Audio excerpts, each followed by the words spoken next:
학교, 이대로 괜찮을까? 이 칼럼은 월드뷰 2020년 1월호에 실린 칼럼으로 전국학부모단체 연합 김수진 상임대표가 쓴 칼럼입니다.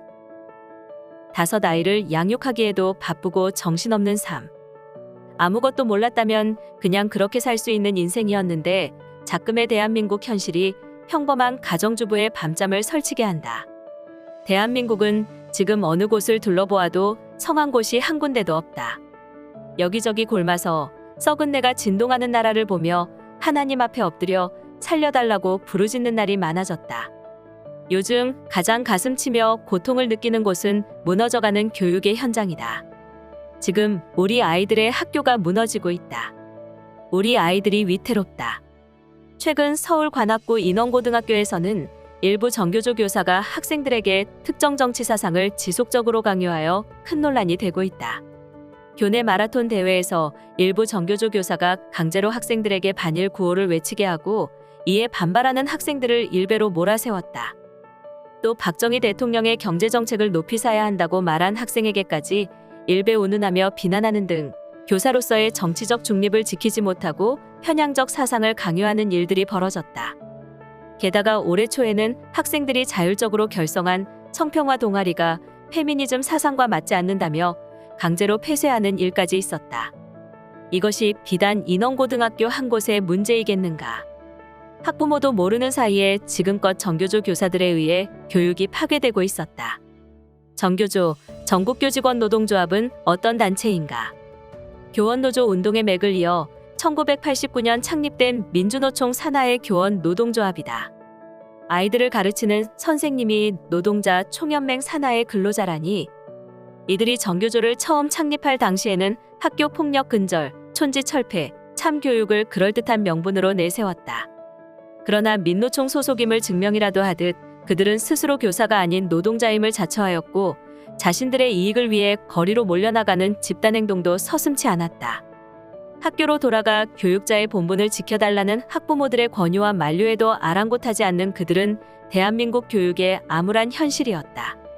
그러나 이제 교육 현장에서 편향된 역사의식, 친북지향, 맹목적 민족주의를 가르치며 우리 자녀들을 정치 이념으로 물들이고 있는 그들의 민낯이 만천하에 드러나고 있다. 물론 정교조에 가입된 모든 교사가 그러지는 않을 것이라 믿고 싶다. 혹은 진정 참교육을 실현하고자 하는 교육자도 있을 것이다. 하지만 북한 공산 정권에 대한 터무니없는 미화나 좌편향된 자신의 정치 사상을 수업 중에 일방적으로 학생들에게 전달하는 다수의 교사들이 정교조임이 드러나고 있으니 학교 안에서의 정교조 문제는 더욱 심각해지고 있다. 몇 년 동안 학부모, 시민단체 활동을 하다 보니 전국 곳곳에서 정교조 교사들의 만행을 고발하는 제보들이 쏟아져 들어오고 있어 몇 가지 사례를 소개하고자 한다.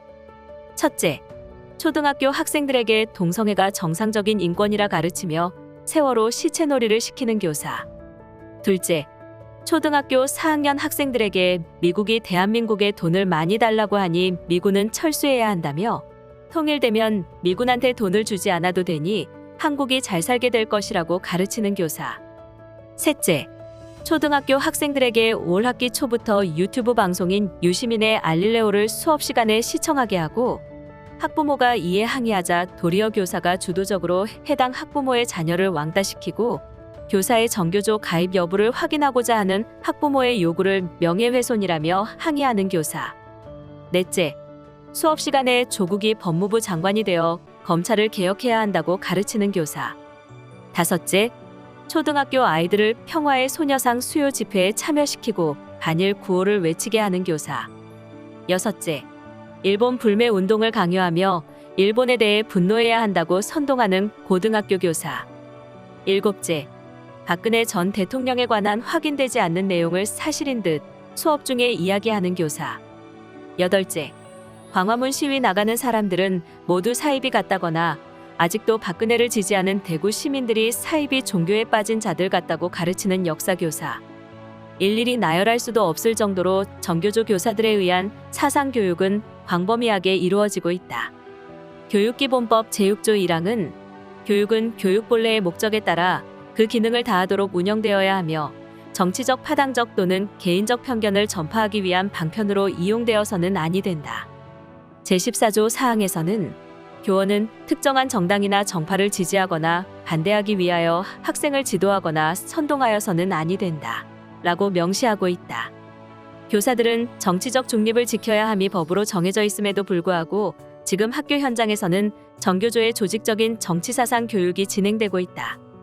위에 열거한 정교조 교사들은 분명 교육기본법 위반자들이며 이대로 계속 교단에 세우기에는 너무나 위험한 자들이다.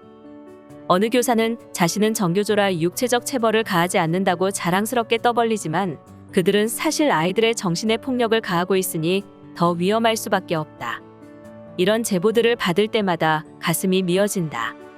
아카디악한 정교조 교사들이 가득한 학교에서 우리 아이들을 어떻게 구출해낼까? 엄마로서, 대한민국 국민으로서 억장이 무너진다.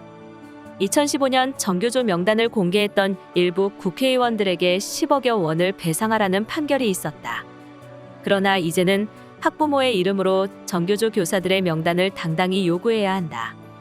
자신의 정교조 가입 여부도 떳떳이 밝히지 못하고 어둠 속에 숨어있는 바퀴벌레처럼 아이들의 정신을 좀먹고 정신적 학대를 서슴지 않는 그들의 질주에 제동을 걸어야 한다. 더 이상은 우리 아이들을 좌편향된 정치 교사들에게 맡길 수 없다. 모든 학부모는 이제 곧 새 학기를 맞이하는 내 아이가 정교조 교사들에게 교육받지 않도록 정교조 담임 거부권을 행사할 수 있어야 한다. 교육의 중립을 지키지 않는 정교조 교사에게 내 자녀의 미래를 맡길 수 없다. 또한 3년 후 교육감 선거에서는 결단코 정교조 출신 자칭 진보 교육감들을 교육청에 들여보내서는 안 된다. 이번 인원고등학교 사건 처리 과정에서도 서울시 조희연 교육감은 해당 학생에 대한 피해 실태 조사조차 제대로 하지 않았다. 이 사건을 특이한 일부 학생들의 반발일 뿐이라며 교사의 수업에는 별 문제가 없다고 조사를 마무리하고 말았다. 또한 조희연 교육감은 지난 1월 퇴직 교사 5명을 특별 채용했는데 그중 4명은 2008년 서울시 교육감 선거 때 대법원에서 벌금형을 받고 퇴직한 정교조 소속 노조원이었다. 서울시뿐만 아니라 정교조 교육감이 있는 인천, 전북, 강원, 광주, 충북, 제주, 세종 등 7개 시 도교육청은 법의 노조인 정교조와 단체 협약을 맺고 교육청의 각종 교육정책과 공모 사업에 정교조를 끌어들이고 있다. 이것은 법정 노조와만 협약을 맺을 수 있도록 규정한 현행 교원노조법을 정면으로 위반한 범법 행위이다. 위와 같은 정교조 교육감들의 행태는 명백한 자기 식구 감싸기이며 자신의 지위와 권력을 이용하여 대한민국의 교육을 유린하고 있는 행태이다. 또한 정교조의 본거지가 되고 있는 혁신학교와 자질이 부족한 정교조 출신 교사들의 승진 통로가 되고 있는 교장 공모제의 문제점 역시 심각하다. 우리는 더 이상 진보, 평등, 혁신이란 달콤한 말로 학생과 학부모를 우롱하는 그들의 계책에 속아서는 안 된다. 이제는 학부모와 학생이 교육의 주체가 되어 교육의 권리를 당당히 주장해야 할 때이다. 우리 아이들은 하얀 도화지와 같다. 학창시절 가장 많은 시간을 보내는 학교를 통해 지식과 지혜를 얻고 꿈과 비전을 키우며 인생의 밑그림을 그려야 한다. 반정부적이고 정치 편향적이며 대한민국 건국의 역사까지 왜곡해서 가르치는 정교조 교사들이 우리 아이들의 미래를 망치는 것을 더 이상 두고 볼 수만은 없다. 나는 오늘도 5 아이의 엄마로서 이성적 판단력을 가진 대한민국의 국민으로서 정교조를 어떻게 교육계에서 발본색원할 수 있을지 고민한다. 정교조에 가입한 선생님들이 스스로 잘못을 인정하고 노동자 단체에서 탈퇴하기를 바란다. 그리하여 부디 우리 아이들에게 노동자가 아닌 진정한 스승의 모습으로 바로 서주길 학부모로서 부탁하고 싶다. 새해에는 새로운 희망을 꿈꾸며 대한민국의 교육이 정도를 지키며 바로 설 수 있기를 간절히 소망한다. 그리고 미래를 향한 발걸음을 멈추지 않으려 한다.